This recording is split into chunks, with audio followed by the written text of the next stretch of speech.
Do that. The floor is yours, man. What's on your mind about the Iowa caucuses, Hillary Clinton et al.? Oh, the Iowa caucus. Well, I am slightly concerned that uh, there will be foul play.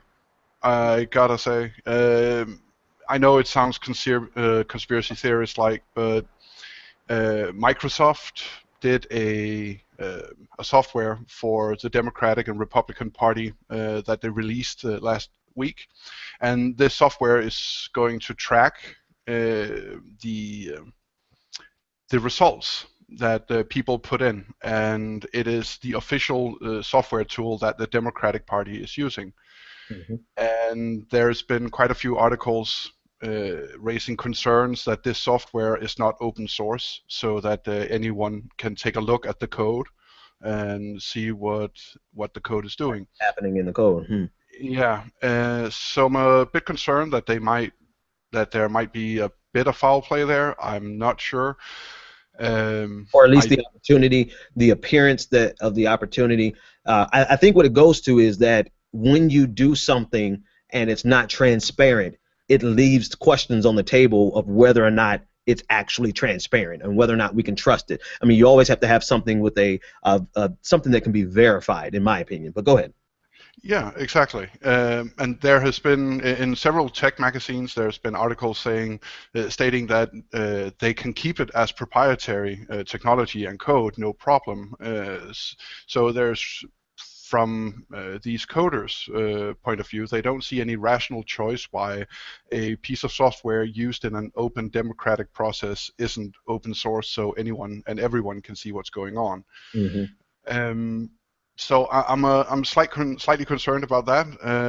Other than that, I was naive enough to think that perhaps MSNBC might do some fair bit of coverage of the Iowa caucuses, but Chris Matthews is up to his old tricks about just every and any parenthesis he can get away with, disparaging Bernie or uh, democratic socialism, and he takes it. He didn't miss a chance. I watched him for all of 2 minutes before I had to just shut it off.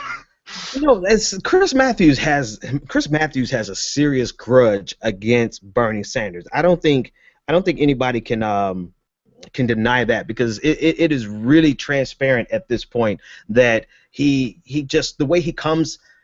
It's one thing to be biased because you are open about a candidate that you support, right? I support Bernie Sanders, so I'm clearly biased towards Bernie Sanders. Chris Matthews tries to present his bias as unbiased. It's kind of like he's carrying himself like the Bill O'Reilly, the no spin zone, right? And when in fact everything that happens in his zone is spin. And so Yep. that's what Chris Matthews is doing with Bernie Sanders. He's trying to say, I'm just an objective observer. I'm just calling it like I see it. But no, Chris Matthews obviously has something against Bernie Sanders. Go Yeah. ahead, Neeson, and I'll let you wrap that out. Okay, so one good thing. I don't know why I keep stumbling over tech articles. For some reason, Facebook must and Google must think I like them. But I found another article on the ground game that has been happening, and the subreddit coders for Bernie Sanders and Bernie Sanders for president have been doing some amazing things. Beyond making the webpage feeltheburn.org, they have made a piece of software that has blown up how they do phone banking. Mm. So back in '08, when Obama had the momentum and the movement and all of these things, they had a big celebration when they reached a little over 400,000 voters in an entire day doing phone banking the old-fashioned way, where you I'm have a call sorry. sheet and Was you it have to. four, was it 400,000 people doing the calling? No, that they reached in Okay. one day, and they had a big celebration. So 2 weeks, 2.5 weeks ago, their coders for Bernie Sanders had a celebration with their new piece of software where they reached 600,000 voters Wow. in 1 hour. Whoa. Wow. Wow. I'm sorry. So that we got the proper comparison, they celebrated in 2008 catching 400,000 in 1 week or 1 day. One day. 1 day, compared to Bernie Sanders, who's up the ante, and their team has reached 600,000 in 1 hour. Yeah. That's wow. Yeah. Yeah. Go ahead. And I mean, it's the changing of the system like that. It's not the system, the game. It's that kind of. People talk about ground game, and pounding the pavement is, of course, critical. Getting out the vote and registering voter is critical and very important.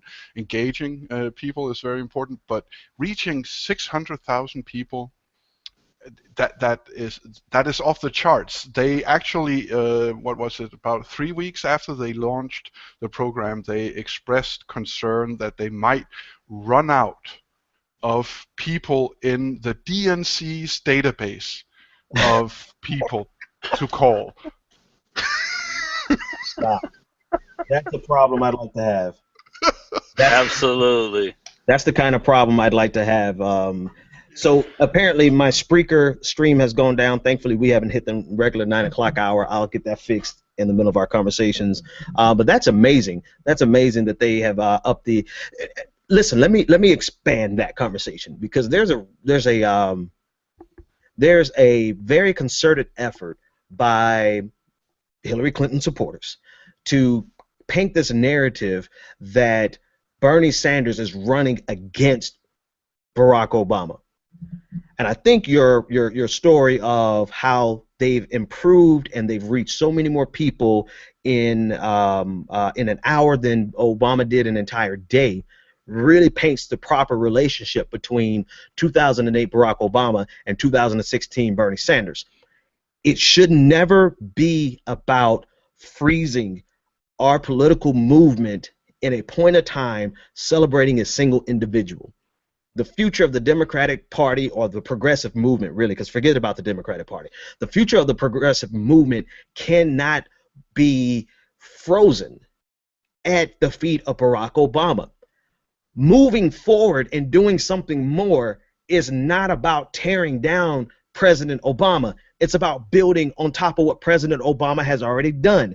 And so they want to paint this very myopic view of anybody who is trying to do more than President Obama is attacking President Obama. And so they celebrate somebody who's perfect, who's not going to try to do anything more. They celebrate Hillary Clinton because she doesn't want to do any more. And all she wants to do is talk about what President Obama did, because that is the end all to be all. That's as far as she wants to go in terms of progressivism.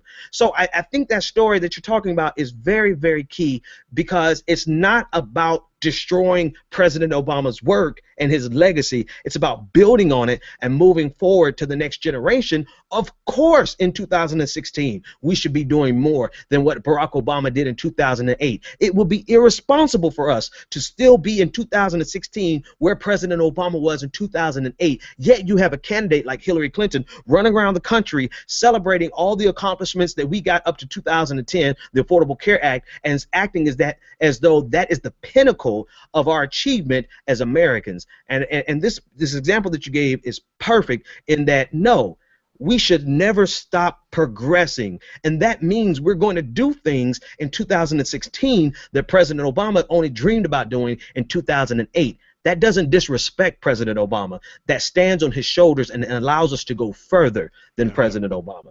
But anyway, that's enough for tonight on that.